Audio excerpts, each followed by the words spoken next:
Just inside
The anger's pulsing through me.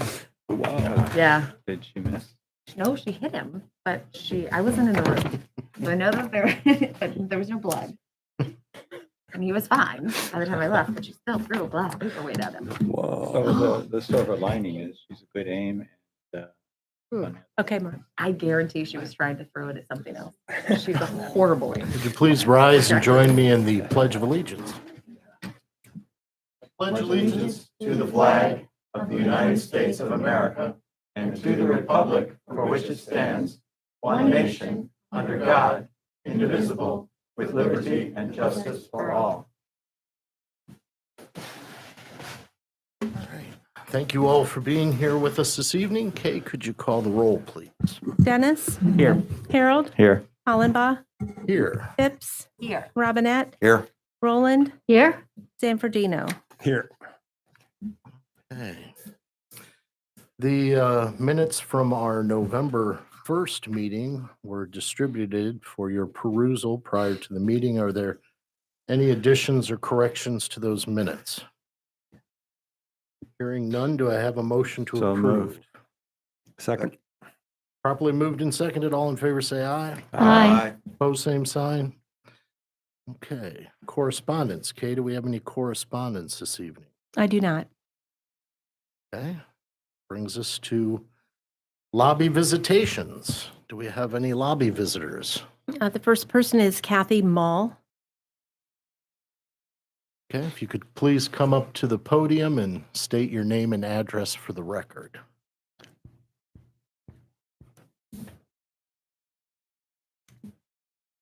Yeah, I'm a little short here. Kathy Mall, I'm here representing the Cocoon, which is located here in Bowling Green.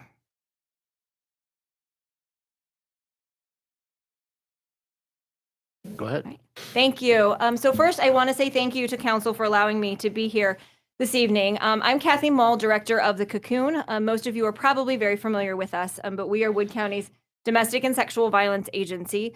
And I wanted to provide a little bit of an update about some of the things that we have been seeing and experiencing in our community, most recently in the last several months, but really over probably the last year and a half. And also asking for some consideration as you all start to think about, ways to utilize some of this funding that's going to be coming into our community, because we know that there's a big need for survivors right here in our community. And Bowling Green has been such a wonderful and generous community to us. And so for that, we're very, very thankful.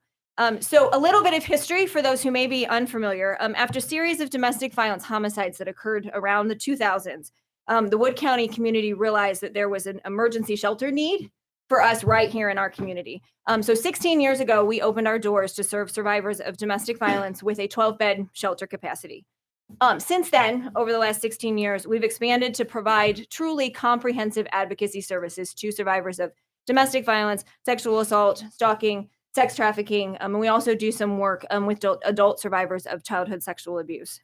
As you may have also heard, in 2019, we saw a 15% increase across the board in requests for services from survivors right here in our own community. So that included requests for safe shelter, for 24/7 advocacy and crisis intervention support, legal and medical advocacy, as well as safety planning that we do with families to help reduce the risks of themselves and their children.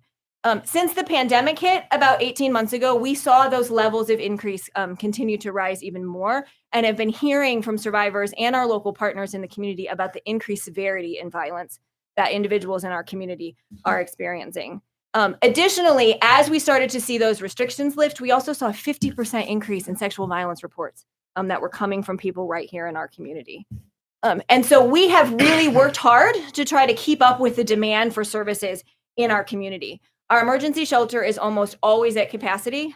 And as a matter of fact, with the restrictions from the pandemic, we have not been able to use all of our bed spaces. We are only able to house one family per suite, when under normal typical times, we would house unrelated people together. So unfortunately, this year alone, we have already had to relocate 40 requests for services. So looking for other places where we could house folks, because we did not have the capacity to be able to do that. In 2020, we served 747 survivors of domestic and sexual violence right here in the Wood County community. And that included housing 65 adults and 30 children in our emergency shelter. As of October 31st, we have already assisted 725 survivors of domestic and sexual violence. So we are definitely going to surpass that need this year. In addition to, the individuals that we were able to house came out to be 65 women and children that we were able to house in our facility. Over 33% of the survivors that we serve are Bowling Green residents. So they're individuals who are living and working right here in our local community. And so what we know is that the two most influential factors for domestic and sexual violence survivors are long-term safety and economic self-sufficiency. And that's a lot of the work that we are able to do with individuals in the community to help support them with that. So not only are the work that we're doing supports the local survivors in our community, but it also helps our community at large with the economic impact that it can have. About 95% of survivors that are experiencing domestic and sexual violence are also struggling with the workplace impact that it has for them. What we also know is nationally about 50% of women and children who are on the streets homeless are there because of a domestic violence incident. So the work that we do is really critical in supporting survivors in that journey. At the same time, over the last 2 years, we have lost $300,000 in Victims of Crime Act funding that comes from the federal government. And so it's really an unfortunate time for us is that we are continuing to see the level of service needs and the level of terror that's really happening for our families and our community continue to rise. At the same time, we're seeing this reduction in funds that is coming from the federal government to help us. And so we have been able, like I said, to keep up with those increase in requests. But what we know is that we think those increases are going to continue to rise. Our advocates are working on average with about 100 survivors a week, providing them with services and assistance. So we are really hoping at Cocoon, as you all continue to consider the needs of all of the individuals in our community and are really looking at how to best use some of these American Rescue Plan dollars that are going to be coming into the community, that we hope that you will also consider the needs of domestic and sexual violence survivors. There are many ways that the additional support coming from you all as a community can really help further safety and long-term stability for survivors in our community by allowing us as Cocoon to continue to be able to meet the need of survivors in our community. So I do have some additional information that I'm going to share with you all that kind of further talks about the needs and the ways that some of those dollars can really have an impact in supporting us at Cocoon as well as survivors in the community. So I thank you for your time and allowing me the opportunity to share some of that with you all. I'd be happy to answer any questions that anybody would have. Well, thank you very much. If you're willing to hang around till the end of the meeting, some people may have individual questions for you. Sure, I would be happy to. Thank you. Thank you very Mr. much. President, Kathy, real quick. You said you have some additional information. Is that something you're going to be sending us? I do have it here with me, and great. then I can also send it in electronic copy as well. So, both yes. ways would be great. Yeah, thanks so much. Thank you. Kathy, I want to say thank you for having some figures and percentages together. You came in well prepared for the presentation, so thank you. Thank you. I appreciate that. Okay, do we have anyone else signed up, Kay? Yes, Mary Hinkleman.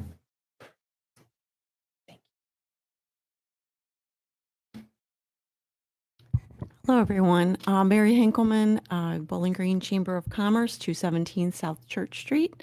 And I'm here to talk to council about our holiday parade this Saturday. That's first on my list of things to talk to you about. We will step off at 9:45 a.m., hoping for our first unit to hit the downtown just before 10 o'clock when the live broadcast with WTOL Channel 11 will start at that time. We're so excited to have Jerry Anderson and Ryan Weekman commentating our holiday parade in the live broadcast. And as I've repeated over and over again, that is such a great way for us to promote the city of Bowling Green to such a broad audience because we reach almost 30,000 people with that live broadcast. And it's also very entertaining for all of those lining the streets. We estimate that at about 3,500 people coming downtown to see all the wonderful floats and bands and the excitement of a holiday parade. We do have 8 bands this year, which is a really great number for us. The highest we've ever been is 9, and that was with BGSU. And BGSU band won't be with us this year because it's an every other year thing, but they have supported us financially as a presenting sponsor, as has Wood County Hospital. And I can't thank the city enough for all of their support with Public Works and just the gamut, the fire department, the police department, everybody has been there for us, ready, willing, and able to help us out. Our last item that we completed with Public Works today was arrangements to bring in bleachers. We will have bleachers stretched from corner to corner on West Worcester Street. Should fill the need for seating for about 200 people. It's a 30-foot bleacher, 10 high. I believe those were the measurements. So we're excited to be able to offer that seating for people to fill in the downtown. And we're also excited to be able to set them at the parklets. There's some ideas floating out there, so please watch your social media with Juniper and Grounds for Thought, because they're trying to fill those seats there too. Some great things that are happening in the parade. We have twirlers, we have bands, we have lots of floats. I'm super excited at the number of floats, and we hope you all will come down. I also wanted to talk to you all tonight about Shop Small Business Saturday, which is November the 27th. I have a little something for each of you here to kind of entice you to come down to the downtown and support local. My main message for supporting local, 67 cents of every dollar spent locally is going to stay here to stimulate our local economy. So please, please, please think of your local merchants, your restaurants, all of them, and spend local, not just this holiday season, but always. And last but not least, Giving Tuesday is November the 30th. And over the last 3 years, we've developed a really great program with Clint Corp with the morning show, where we've given voice to approximately 9 or 10 nonprofit organizations, where they come on our special edition of the morning show, and they talk about what their nonprofit organizations are accomplishing for our community, gives them voice. We also do some fundraising for our Bowling Green Chamber of Commerce Foundation. So the Bowling Green Chamber of Commerce Foundation is who gathers the funds or collects the funds to put on big events like the holiday parade and our fireworks event. We also have scholarship funds. And if any of you have ever done events, the two hardest things you have to deal with are raising funds to put that event on and volunteers. We still need volunteers for the holiday parade. Ooh, sorry, I forgot to put that in during my message about the holiday parade. So Big B Coffee is giving us 50% of their sales for the day. So if you just stop in and get your coffee there that morning, 50% of your sale on your food, coffee, gift certificates, and merchandise will go to the foundation. We also have a fundraiser with the local McDonald's, and 25 cents of every Big Mac is going to benefit our foundation. And State Bank is bringing their Gives truck down to the Four Corners between 4 and 7 p.m. on Giving Tuesday. They will be there because ACBG is having their wreath auction there, but they will have Sushank cookies and hot chocolate for a donation. And again, that will benefit our foundation. So I'm hoping you all will come down and join in the fun. Thank you. Thank you very much. Okay, do we have anyone else? Linda Lander. You could please state your name and address for the record.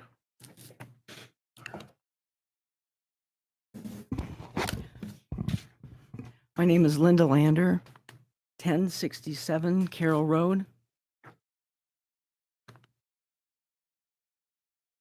Please go on. I'm addressing council tonight to set the record straight about a 2019 hate crime in Bowling Green and refute certain verbal and written statements made by a citizen on the May 17th City Council meeting. I provided copies of the BG Police Division incident report, given it to the clerk that he specifically cited. And I've also provided the detective's affidavit for the Wood County Common Pleas Court to supply the accurate and relevant facts. There should be no attempts to contradict and undermine the thorough investigation of our very fine Bowling Green Police Department. There's a concept that a person can have their own opinions, but not their own facts. At that May 17th meeting, a private citizen who was also a BG law enforcement officer spoke against the proposed revision of the non-discrimination ordinance. But in his comments, he specifically cited the incident report case number 2019-00900, and he listed that number. That was regarding the hate crime against 2 teenage Latino victims. Any layperson could read that report. There should have been no contradiction about the felonious behavior of the attackers and their use of racial slurs. I don't see any reason for the blaming of innocent victims when you read that report. However, in that his May 17th statements, both the verbal and the written statements that he provided and listed in the minutes are not consistent with any of the following: that incident report, the detective's sworn affidavit at the Court of Common Appeals, the attacker's own guilty pleas of ethnic intimidation because of their use of the racial slurs, the court sentencing, and those documents are available free online at the court view through their website. And they weren't consistent with extensive media reports, including statements by the detective and by witnesses. At the time of these May statements, the attackers had already been sentenced. They had already been incarcerated. I'm going to list a few relevant quotes from that BG incident report form. They had 4 witnesses, 3 were employees, 1 was another witness. 4 officers were involved in the report. And these are some of the statements that are representative quotes from that report. Quote, 2 individuals, victims, walked into the Waffle House, and as soon as they did, another table of guys began to harass them, calling them racial slurs. The victims did absolutely nothing, and I'm not using anybody's name in this, and they'll be redacted in the report. Quote, right away, the group of men in booth 19 began to verbally assault the 2 victims, calling them slurs, and they listed the slurs. Quote, neither of the victims did anything to provoke the assaults. Quote, the attackers finished paying and abruptly went over to the victim's table and began assaulting them.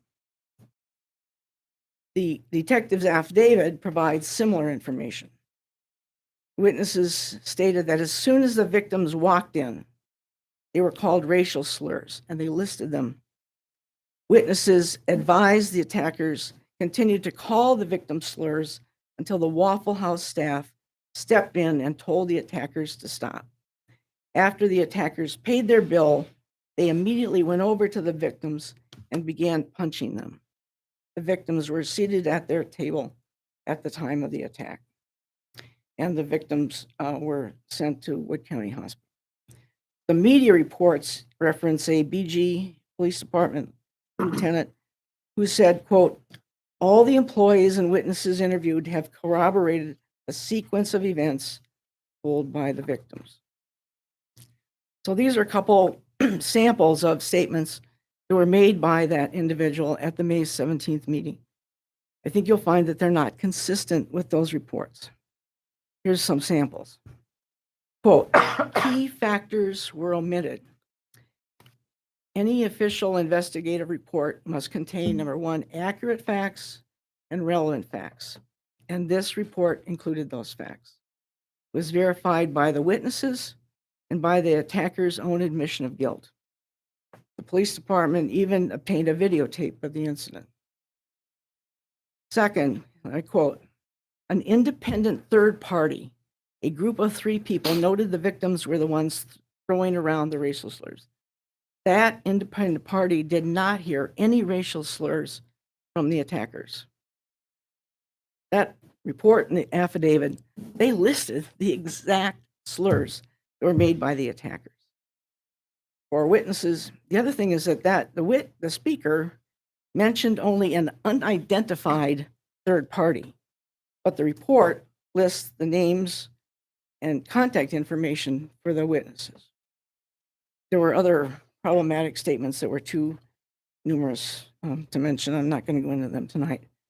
But on a local level, and I have a question that I can't answer. I can just read the ordinance. There's a Bowling Green Ordinance 136.02. It's on falsification. It says, is knowingly making false statements in an official proceeding.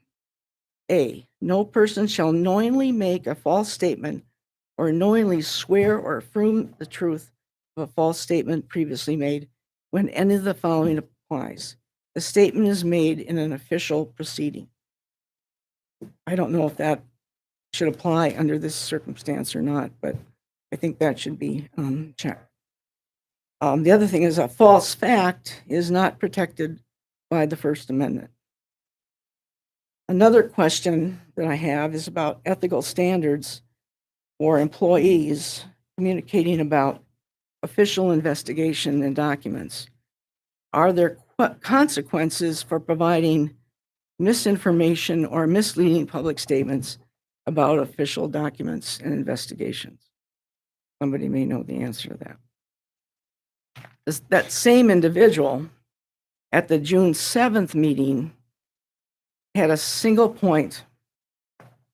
He directly questioned if a Black student member of HRC had the, quote, acceptable representation of the content of character required to be a sitting member of the Bowling Green Human Relations Commission. And this direct question is solely about the person's character, but he failed to articulate any specific facts or rationale for his attack. The new Decorum Ordinance focuses on the orderly conduct of a meeting.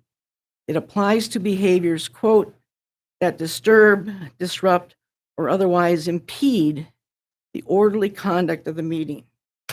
So my question is, if certain behaviors do not disturb or impede a meeting, are they acceptable? I think that ordinance should be re-examined to look at its intended purpose. Is it about behaviors or just not impeding a meeting? And think about First Amendment specifics. It mentions slander, but not libel. So if you provide a written document, that should maybe also be included. And I seem to be limitations because it's only about behavior that disrupts or impedes a meeting. These issues may have been addressed, I think, if it had been first reviewed by a committee and then had a third reading. I think there had been some questions, very good questions raised about it, and I think it may need further examination. So my observations of behavior at public meetings are mainly the concerns are related to false or misinformation and personal attacks. And I know that these are very challenging times for public officials. And I just hope that we can find an appropriate solution that encourages speaking the facts and the truth, discourages direct character assassination, all while upholding the First Amendment principles. That may be a challenge, but I think a lot of people putting their heads together might come up with this. Thank you. All right, thank you very much. Are there any other people listed on lobby visitation? No, there are not. Okay. That brings us to the introduction of new legislation. Mr. President, Mr. Robinette. on behalf of the Finance Committee, I have one resolution and two ordinances. First, a resolution transferring previously appropriated funds. Second, an ordinance providing supplemental appropriations for the current expenses and other expenditures of the city of Bowling Green, Ohio during the fiscal year beginning January 1st, 2021 and ending December 31st, 2021. And an ordinance authorizing the municipal administrator to enter into a contract with the Bowling Green Convention and Visitors Bureau for the promotion and publicizing of the city of Bowling Green, Ohio, to bring the patronage and business of cultural, educational, religious, professional, and sports organizations into the city for the benefit of the citizens of the city and of the business community, and declaring an emergency. Mr. President, Mr. Harold. Transportation and Safety Committee Have an ordinance dedicating right-of-way for Woodstream Drive and Woodstream cul-de-sac and declaring an emergency. Thank you very much. That brings us to official reports. Mr. Mayor. Good evening, council. Just a couple of very quick things. I want to say thanks to Mary and everybody that's working so hard to present the parade on Saturday. I think that that's one of those events that we all would agree that we missed in 2020. So we're happy it's back. And I just wanted to recognize in advance the hard work of you and so many other people that are working to present that really great event. Looking forward to it. Thank you. I also wanted to mention that since we have been together last, the police division completed their first civilian outreach program. And I've talked with several members of the police division, several members of the community that participated. Member Robinette participated. Thank you, Greg. And I got really great reports from everybody. And, I think that it was a really important thing that the police division did. This is something that we've been talking about for some time, the need to create opportunities for honest and open, transparent communication. And I just wanted to take a minute to say thank you to the members of our police division that spent a great deal of time organizing the event, presenting the event, and to the members of the community. I think there was 16. Does that sound about right, Adam? 16 members that they came for, I think it was 8 hours total, 4 hours on 2 consecutive Thursdays. That's a significant time commitment. And I hope that it was beneficial to everybody. I just want to say, again, thanks, Adam, if you pass that on to everybody at the department. And I hope those citizens that attended will accept my thanks as well. It's a very important first step. So that's all I have, unless you have any questions for me. Are there any questions for the mayor this evening? No, Mr. President, I would like to echo what the mayor said. I did have the opportunity to participate in that training. It was outstanding. And so I would simply recommend that the next time the police division offers that my colleagues on council take advantage of it. It's telling there were 16 folks and it was 2 Thursdays. Every one of them came back the second time. And, that's telling in and of itself. They found it useful. And the other thing that really caught my attention, how engaged the participants, active questioning, active engagement with all the officer instructors. It's a very positive experience. So I really highly recommend that members of council take advantage of it. Thanks, Greg. Adam, correct me if I'm wrong, but there was some discussion about possibly presenting another one in the spring. Yeah, so terrific. Great. So we'll certainly share that information when it becomes available, but that's all I have. Thank you, everyone. All right. Municipal Administrator, Ms. Treader. Good evening. A few reminders that we are in budget season and we are preparing the budget as we speak. We anticipate that budget books will be available on Monday, November 22nd, later in the day. Kay will be coordinating with all of you to talk about pickup times. Note that I believe, Brian O'Connell, there is a board meeting that evening at 5. Is that correct? So if you're planning to attend that board meeting, that would also be a good time to get your budget book. But Kay will work with you on organizing that. And then as a reminder, the Finance Committee is scheduled to meet at 5 p.m. on November 30th, which we also heard was Giving Tuesday, correct? So we will meet at 5 p.m. to consider that budget and share a presentation with you at that time. This evening, wanted to give you an update on the zoning code. It's been about a month since the October 11th joint meeting of Council's Planning, Zoning, and Economic Development Committee, along with the Planning Commission, met to review a portion of the draft zoning code. We want this evening to address some proposed next steps with you, maybe map out some actions for the remainder of the year and considerations for next year. So the document in total is going to be over 100 pages long, and admittedly, that's a lot to take in. It's a lot to consider. As we've mentioned previously, many of the items being included in the draft are based on community experience with the current zoning code, items that have been brought up in planning documents, particularly our community action plan, as well as best practices and changes in how zoning is approached by communities in this decade. However, even with all that valuable guidance, we anticipate issues that will warrant discussion and consideration. In collaboration with our consultants and the mayor, we recommend that council break down the review into several sessions to give opportunities to become acquainted with the new draft, to consider issues that impact the community, to foster discussion, to hear public input, and to also keep forward motion on this important and impactful community initiative.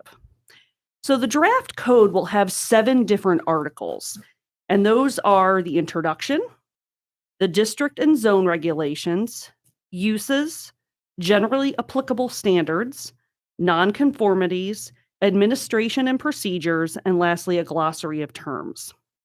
So as you recall, at the October 11th meeting, we introduced Articles 1 and 2, which is that introduction, and the district and zoning zone regulations. So that's what we went over at that. So we propose that no later than Friday, December 17th, Council and the Planning Commission are to receive the written sections that will be in support of Articles 1 and 2. We also, by that time, plan to present to Council Article 3, which is uses, so it has the different uses.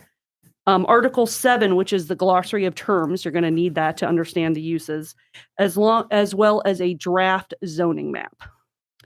So we understand that that's coming up on the end of the year, and that as of January, you have some new council members, and you're going to want some time to digest that as well.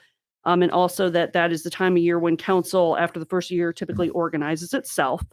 So we recommend that we schedule another joint meeting for February.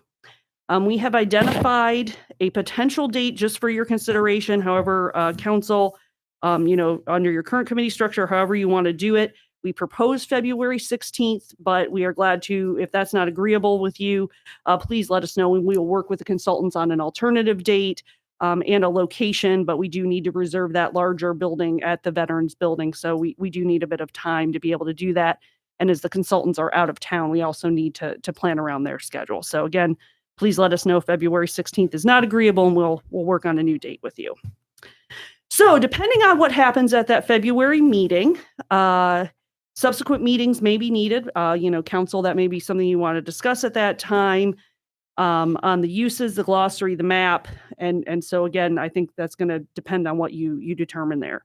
But returning kind of to that big picture where we talked about the 7 articles, we suggest that the remainder of the review follow that same pattern. We'll give you the written portion, work with you to schedule a meeting along with the consultants to review it. And then if and when specific issues arise, perhaps you could schedule specific meetings on those topics. We thought we should also acknowledge that at the last Planning Commission meeting, there was preliminary discussion about 2 topics relating to the draft code, the number of parking spaces required and accessory dwelling units. And we do anticipate those are perhaps something you'll want to be talking about as you go along. To put it in context with the 7 articles, those are contained in Article 4, so kind of a little bit down the line.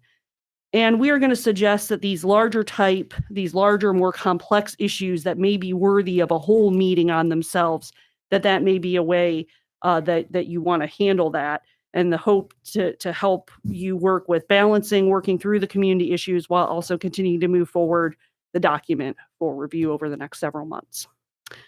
So that completes this portion of my report. I'm going to be actually inviting somebody else up here for a moment, so I will take any questions for me at this time.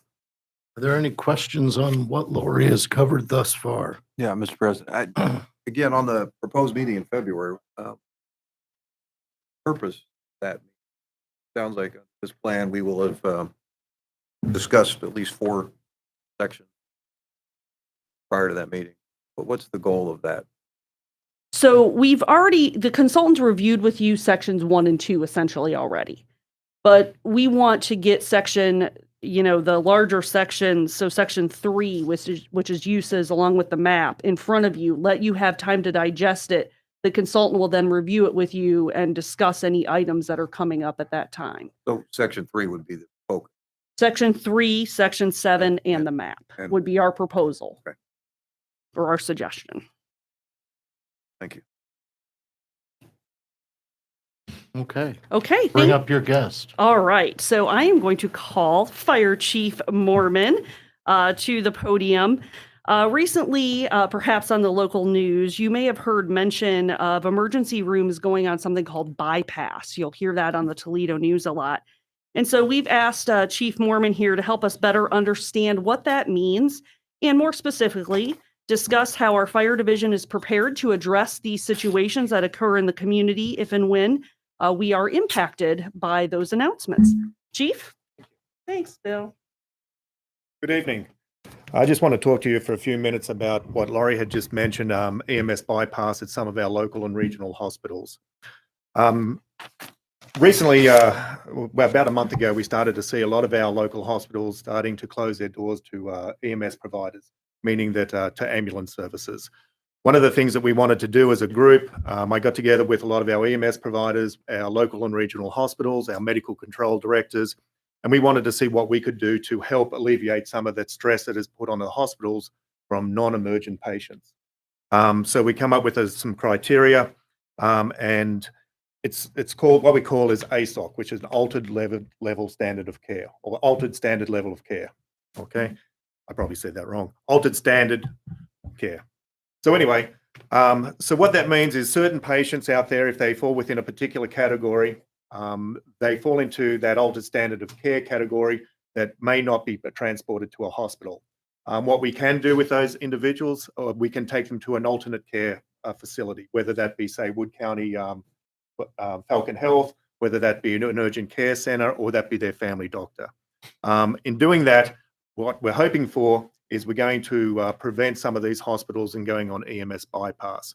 One of the things that we also wanted to assure everybody is that we are going to respond when we get a 911 call.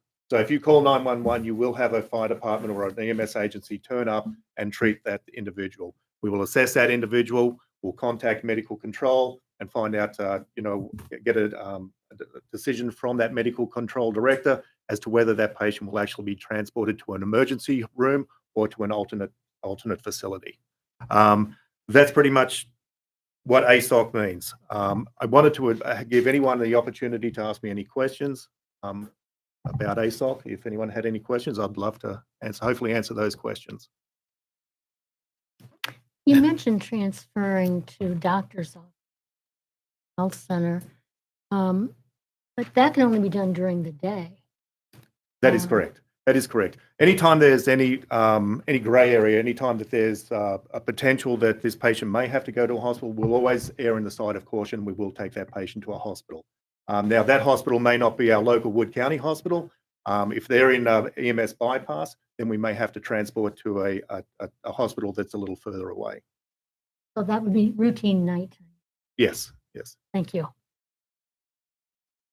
Okay, well, I'm always leery of the timing of information being provided. So is this just you're letting us know what our plans are in the eventuality that something? This is something that actually has been implemented just recently. Okay, And I just wanted to make you aware of what is actually out there. If you start to hear from some of your constituents, okay, at least you have the answers from me, okay. and know exactly what it means. We do have a little information brochure that I'm going to be passing out here in a few minutes.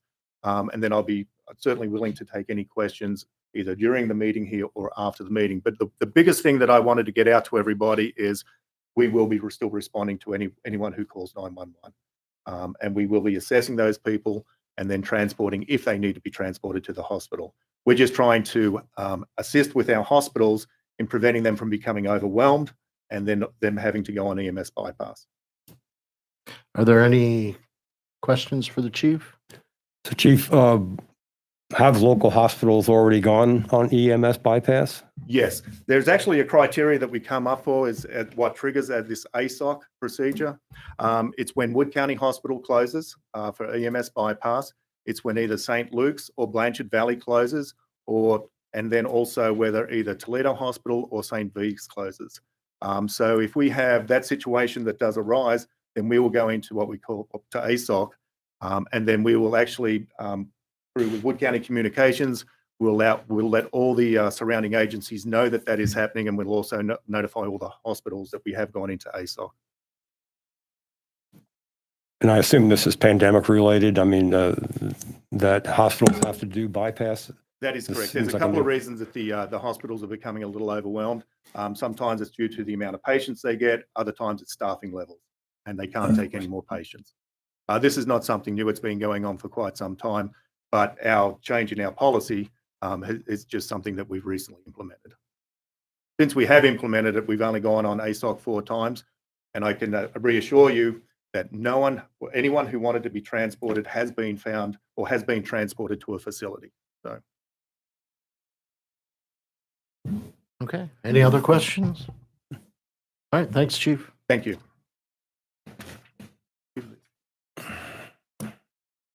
Lori, do you have a part 2?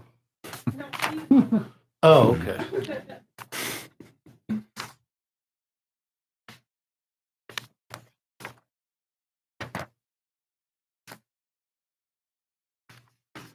All right, that brings us to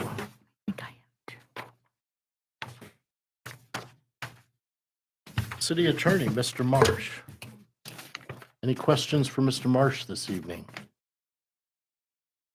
All right, Public Services Director, Mr. Fawcett. Are there any questions for Mr. Fawcett this evening?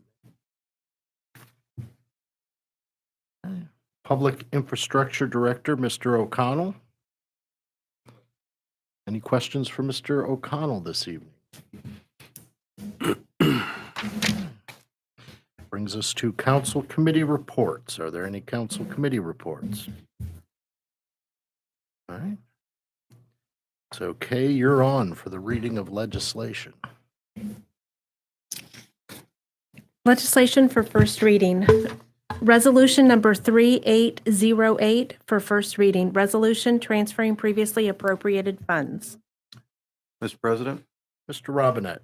I move to suspend the rules and give Resolution 3808 its second and third readings. Second? Properly moved and seconded. Kay? Harold, Yes. Hollenbaugh, Yes. Phipps, Yes. Robinette, Yes. Roland, Yes? Zanfordino, Yes. Dennis. Yes. All right, the rules are suspended for Resolution 3808. Resolution number 3808 for second and third reading. Resolution transferring previously appropriated funds. Mr. President, Mr. Robinette. I move to adopt Resolution 3808. Second? Properly moved and seconded. Is there any discussion? Okay. Hollenbaugh, Yes. Phipps, Yes. Robinette, Yes. Roland, Yes? Zanfordino, Yes. Dennis, Yes. Harold. Yes. Okay, Resolution 3808 is adopted. Ordinance number 8975 for first reading. Ordinance providing supplemental appropriations for the current expenses and other expenditures of the City of Bowling Green, Ohio during the fiscal year beginning January 1, 2021 and ending December 31, 2021. Mr. President, Mr. Robinette. I move to suspend the rules and give Ordinance 8975 its second and third readings. Second? Properly moved and seconded. Okay. Phipps, Yes. Robinette, Yes. Roland, Yes. Zanfordino, Yes. Dennis, Yes. Harold, Yes. Hollenbaugh. Yes. The rules are suspended for Ordinance 8975. Ordinance number 8975 for second and third reading. Ordinance providing supplemental appropriations for the current expenses and other expenditures of the City of Bowling Green, Ohio during the fiscal year beginning January 1, 2021 and ending December 31, 2021. Mr. President, Mr. Robinette. I move to adopt Ordinance 8975. Second? Properly moved and seconded. Is there any discussion? Okay. Robinette, Yes. Roland, Yes. Zanfordino, Yes. Dennis, Yes. Harold, Yes. Hollenbaugh, Yes. Phipps. Yes. All right. Ordinance 8975 is adopted. Ordinance number 8976 for first reading. Ordinance authorizing the municipal administrator to enter into a contract with the Bowling Green Chamber of Commerce for the promotion and publicizing of the City of Bowling Green, Ohio to bring patronage and business of cultural, educational, religious, professional, and sports organizations into the city for the benefit of the citizens of the city and the business community, and declaring an emergency. And not on the agenda this evening, but distributed to you earlier was this new ordinance for a dedication of right-of-way. Ordinance number 8977 for first reading, ordinance dedicating right-of-way for Woodstream Drive and Woodstream cul-de-sac and declaring an emergency. Mr. President, Mr. Harold. move that we suspend the rules for ordinance 8977. Second. Properly moved and seconded. Kay? Roland, Yes. Zanfordino, Yes. Dennis, Yes. Harold, Yes. Hollenbaugh, Yes. Phipps, Yes. Robinette. Yes. Okay, the rules are suspended for ordinance 8977. Ordinance number 8977 for second and third reading, ordinance dedicating right-of-way for Woodstream Drive and Woodstream cul-de-sac and declaring an emergency. Mr. President, Mr. Harold. I move that we adopt the emergency clause for ordinance 8977. Seconded. Properly moved and seconded. Kay? Zanfordino, Yes. Dennis, Yes. Harold, Yes. Hollenbaugh, Yes. Phipps, Yes. Robinette, Yes. Roland. Yes. Okay. Emergency clause has been granted for ordinance 8977. Mr. President, Mr. Harold. I move that we adopt ordinance 8977. Second. Properly moved and seconded. Is there any discussion? Okay. Kay? Dennis, Yes. Harold, Yes. Hollenbaugh, Yes. Phipps, Yes. Robinette, Yes. Roland, Yes. Zanfordino. Yes. All right, ordinance 8977 is adopted. There is no legislation for second reading. Legislation for third reading. Resolution number 3806 for third reading, resolution authorizing the sale of obsolete or unfit municipally owned personal property which is not needed for public use by internet auction and otherwise, and authorizing the municipal administrator to enter into a contract with the Gov Deals Incorporated for ongoing internet auctions for calendar year 2022. Mr. President, Mr. Robinette. I move that we adopt resolution 3806. Second. Properly moved and seconded. Is there any discussion? Okay. Harold, Yes. Hollenbaugh, Yes. Phipps, Yes. Robinette, Yes. Roland, Yes. Zanfordino, Yes. Dennis. Yes. All right, resolution 3806 is adopted. Resolution number 3807 for third reading, resolution authorizing the municipal administrator to enter into a renewal of the agreement with the Wood County Public Defender. Mr. President, Mr. Robinette. I move that we adopt resolution 3807. Second. Properly moved and seconded. Is there any discussion? Okay.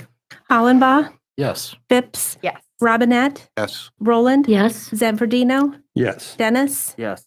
Harold. Yes. Okay. Resolution 3807 is adopted. Ordinance number 8971 for third reading, ordinance amending and adopting section 33.04 of the codified ordinances of the city of Bowling Green, Ohio, relative to pay scales for seasonal employees. Mr. President, Mr. Robinette. I move that we adopt ordinance 8971. Second. Properly moved and seconded. Is there any discussion?